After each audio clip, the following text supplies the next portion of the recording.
తరచూ వేధింపులకు పాల్పడేవాడు సాయి తరుణ్. సాయి తరుణ్ కుటుంబ సభ్యులతో కూడా మాట్లాడి సమస్యని పరిష్కరించేందుకు మౌనిక తల్లిదండ్రులు యత్నించినప్పటికీ ఆ ప్రయత్నాలన్నీ కూడా విఫలమయ్యాయి. 2 ఏళ్ల కొడుకు లువిక్ ఉన్నప్పటికీ సాయి తరుణ్ అటు కొడుకును, మరోవైపు భార్య మౌనికను పట్టించుకోవడం మానేశాడు. గడిచిన 3 నెలల క్రితం ఖమ్మం నగరం సారథి నగర్లోనే ఓ ఇంటిని అద్దెకు తీసుకొని కాపురం మొదలుపెట్టిన సాయి తరుణ్ మళ్ళీ తమ జీవితంలో మంచి రోజులు వస్తాయని భావించారు. కానీ సాయి తరుణ్ అనుమానం పెనుభూతమై మౌనికను హింసించడం మొదలుపెట్టింది. మౌనిక తీవ్రమైనటువంటి చిత్రహింసలకు కూడా గురైంది. ఒకవైపు శారీరక వేధింపులు, మరోవైపు మానసిక వేధింపులు అధికమవడంతో ఈ నెల 16న తాగునీటిలోనే ఎలుకల మందు కలుపుకొని సేవించింది మౌనిక. 10 రోజులు చికిత్స ముందు తుదిశ్వాస విడిచింది. ప్రస్తుతం మౌనిక తల్లిదండ్రులు నాతో ఉన్నారు. వారు పోలీసులను కూడా ఆశ్రయించారు. ఈ ఘటనపై సాయి తరుణ్తో పాటు కుటుంబ సభ్యుల వేధింపుల కారణంగానే తమ కుమార్తె బలవంతానికి పాల్పడిందంటూ ఫిర్యాదు చేశారు. మొదటగా మౌనిక తండ్రితో మాట్లాడించే ప్రయత్నం చేద్దాం. ఎంతో అల్లారు ముద్దుగా కూతుర్ని పెంచారు, పెద్ద చేశారు. ఓ ఇంటి పెద్దకి ఇచ్చి పూర్తి స్థాయిలో పెద్దల సమక్షంలో వివాహం చేశారు. వాళ్ళ కాపురం అంతా కూడా సజావుగా సాగుతుందని ఎన్నో కళ్ళు కన్నారు. కానీ ఎట్టకేలకు ఈరోజు మౌనిక కన్ను మూసింది. అసలు ఏం జరిగింది? ఎంతకాలంగా వారి ఇరువురికి కలహాలు వాళ్ళ ఇరువురి మధ్య ఏర్పడ్డాయి? వాళ్ళు మంచిగానే ఉంటారండి. మంచిగా ఉండి ఈ మధ్యనే తీసుకొచ్చినప్పుడు కొద్దిగా గొడవలు పెట్టుకోవడం, చిన్న చిన్నవి అయ్యే గొడవలు, కానీ మంచి సర్దిద్దులోనూ మంచిగానే ఉంటారు. ఏమైందో మొన్న ఒకసారి వాళ్ళ అక్క, వాళ్ళ అమ్మ, వాళ్ళ అక్కలు ఇద్దరు వచ్చారు. వచ్చిన రోజు ఇక వచ్చిపోయారు. వాళ్ళు వచ్చిపోయిన కాంచి ఇక స్టార్టింగ్ అయినాయి. వాళ్ళ అక్కను వాళ్ళ ఇద్దరు అక్కలు వచ్చారు. ఇక వచ్చిన కాంచి మొత్తం స్టార్టింగ్. ఇక అదే గొడవలు ఫోన్లో అదే గొడవలు, ఇంటికి పోవటం, ఆ పిల్లగాడు రావటం, మళ్ళీ రావటం, ఈ గొడవలు ఎక్కువైపోయినాయి. ఈ గొడవల వల్ల ఇక ఏందమ్మా అని నేను ఒకసారి మళ్ళీ ఆయన ఇంటికాడ పండుకుంటే ఏ రసనాలు అవుతానని ఒక గొప్ప గుర్తి ఫోన్ చేసి చెప్తుంటే నేను అడిగిపోతే అడిగిపోయి చెప్పి ఏందమ్మా వీరిరువురి మధ్య, మౌనిక సాయి తరుణ్ మధ్య కలహాలకు కారణం ఏంటి? ఎవరు ఎవరిని వేధించేవారు? ఎందుకు వేధించేవారు? అనుమానం ఏమైనా మౌనికపై సాయి తరుణ్కు ఉందా? కేవలం శారీరక వేధింపులేనా, మానసిక వేధింపులు, ఇంకేమైనా ఇతర వేధింపులు ఉన్నాయి? ఆయనకు అనుమానం ఎక్కువ. ఆయనకి ఊరికే అమ్మ సీర కట్టుకున్నా ఇట్లా వచ్చినా కానీ కూడా ఆయన మంచిగా వేసుకోవాలంటాడు. అది అనుకుంటాడు ఊరికే ఇదే ఆయనకి. ఆ అమ్మాయి మంచిగా బండి పోయినా సీర కట్టుకున్నా వారాడు ఆయన. చెప్పేది అప్పటికి ఎన్నిసార్లు చెప్పా, ఇట్లా ఏందయ్యా నువ్వు మారు, మంచిగా ఉండండి చెప్తూనే ఉన్నాయి. నేను ఆ రోజు కూడా మంచిగా ఉన్నానని చెప్పొచ్చిన కూడా ఇద్దరిని డ్యూటీకి పోని చెప్పా.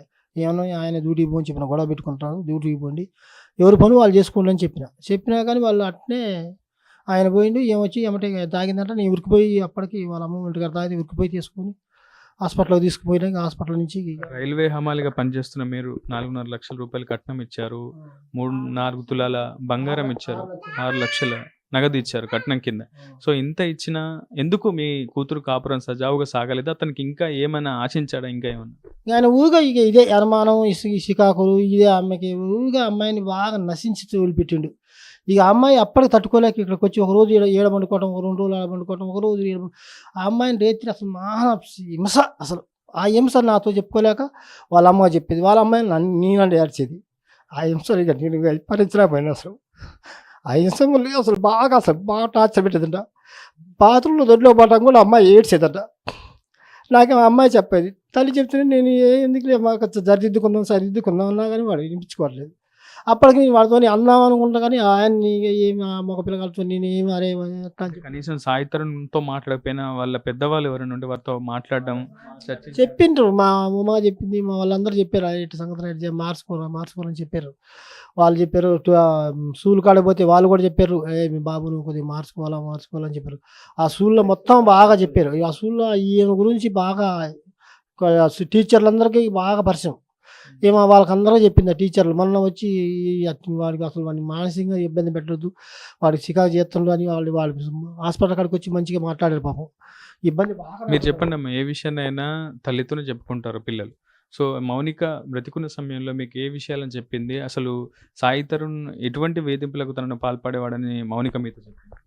అబ్బాయికి అనుమానం ఎక్కువ సార్. ఏదనంటే మీ అమ్మ కావాలా నీకు, నేనొద్దా, ఎక్కువ అమ్మ కాడనే ఉంటావు, మీ అమ్మతోటి మాట్లాడొద్దు, మీ అమ్మ దగ్గరికి వెళ్ళొద్దు, మీ అమ్మతోటి అసలు ఉండొద్దు, ఆ పిల్లగాడిని ఆడికి తీసుకొని వచ్చి ఉండు అని బాగా వేధింపులు. ఇక ఆ అబ్బాయిని తీసుకొని పోతే అబ్బాయితోటి మంచిగా ఉన్నీయకపోతే కనీసం తల్లి దగ్గరకు పోనీయపోయేది.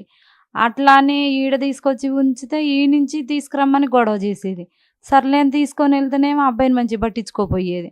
అట్లా అని నా మధ్యలో నా పిల్లగాడు ఆగం కావడం ఎందుకని ఇక్కడనే ఉంచుకొని మేము అబ్బాయికి అన్నీ మేమే చూసుకునేది. ఆ అబ్బాయి దగ్గర ఈ అమ్మాయి ఉందన్నా కూడా ఆ అబ్బాయి ఏమైనా తేవడం కానీ పెట్టడం కానీ ఏమైనా కొనియడం కానీ ఏదైనా చేయకపోయేది. ఇవన్నీ సాధారణంగా ఏ ఇంట్లో అయినా ఉండేటువంటి సమస్యలే. కానీ మౌనికను సాయి తరుణ్ ఎటువంటి వేధింపులకు గురి చేశాడు? ఎక్కువ ఇక శారీరకంగా హింసించేవాడు సార్. ఇక చెప్పుకొని ఏడిసేది. నేను ఉండలేవనమ్మా, నేను అతనితోటి ఉండలేవని, నాకు భరించలేకపోతున్నా అని చెప్పి ఏడిసేది. ఇంకా 2, 3 సార్లు నేను కూడా అరిసిన, ఏం సాయి అట్టుంటాను అంటే అట్టు ఉండకూడదు, తట్టుకోలేకపోతుందంట, మంచిగా ఉండండి, పోయే పెళ్ళైన కానించి దానికి ఇదే చికాకు, ఇదే గోల అని చెప్పినా కూడా అబ్బాయి మా మాట వినిపించుకోకుండా ఇక అబ్బాయి అన్ని వీడియోలు చేయటం, అబ్బాయి బయటికి వెళ్ళే ముందు రికార్డులు ఆన్ చేసి పెట్టి వెళ్ళటం, అలాంటి పనులు చేసేది ఆ అబ్బాయి. మీరు చెప్పండి, మీ సిస్టర్ మీతో ఏమైనా పంచుకుందా బావకు సంబంధించినటువంటి విషయాలను? ఇట్లా నన్ను హెరాస్ చేస్తున్నాడు, ఇలా హింసిస్తున్నాడని. ఒకరోజు రాత్రి 3 o'clock ఫోన్ చేసింది. ఫోన్ చేసేసి ఇట్లా ఎక్కడెక్కడో ఏళ్ళు పెడుతున్నాడు వీడియోస్ చూసి అనంటే నేను వచ్చి అబ్బాయిని బట్టలు ఇవన్నీ తీసుకొని వెళ్ళగొట్టేసాము. అబ్బాయిని 2 years మా దగ్గర రానిలేదు.